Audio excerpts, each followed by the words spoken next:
ఈరోజైతే మా పిల్లలకి హెల్తీగా స్నాక్స్ కోసం అయితే రాగి తోప అయితే చేశానండి. రాగి పిండి హెల్త్కి ఎంత మంచిదో పర్టికులర్గా చెప్పాల్సిన అవసరం లేదు.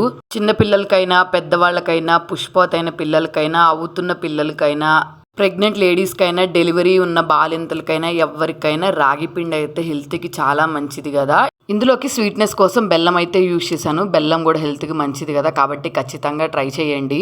ఫస్ట్ ఒక గిన్నె తీసుకొని అందులోకి 1 కప్పు రాగి పిండి, ఏ కప్పుతో అయితే రాగి పిండి తీసుకున్నామో అదే కప్తో వాటర్ వేసుకొని లిక్విడ్ లాగా అయితే కలిపి పక్కన పెట్టేసుకోండి. నెక్స్ట్ మనం రాగి పిండి ఏ కప్తో అయితే తీసుకున్నామో అదే కప్తో 1 కప్పు బెల్లము, అలాగే 2 కప్పులు వాటర్ వేసుకొని, బెల్లం పాకం రావాల్సిన అవసరం లేదు, బెల్లం కరిగితే సరిపోతుంది. బెల్లం కరగంగానే మనం ముందుగా కలిపి పెట్టుకున్న రాగి పిండి అయితే వేసుకొని బాగా థిక్ పేస్ట్ లాగా దగ్గరగా అయ్యేంత వరకు అయితే కలుపుకోండి. మధ్య మధ్యలో కొంచెం నెయ్యి యాడ్ చేసుకోండి. ఒకవేళ మీరు నెయ్యి తినకపోయినా, నెయ్యి మీకు పడకపోయినా నువ్వుల నూనె ఉంటుంది కదా, అదైనా వేసుకోవచ్చు. ఇలాచీ పౌడర్ కూడా వేసుకొని చివరిగా అయితే దింపే ముందు నెయ్యిలో ఫ్రై చేసుకున్న జీడిపప్పు, కొంచెం నెయ్యి యాడ్ చేసుకొని బాగా దగ్గర పడిన తర్వాత అయితే స్టవ్ ఆఫ్ చేసుకున్నారు అనుకోండి, రాగి తోప అయితే రెడీ అయిపోతుంది.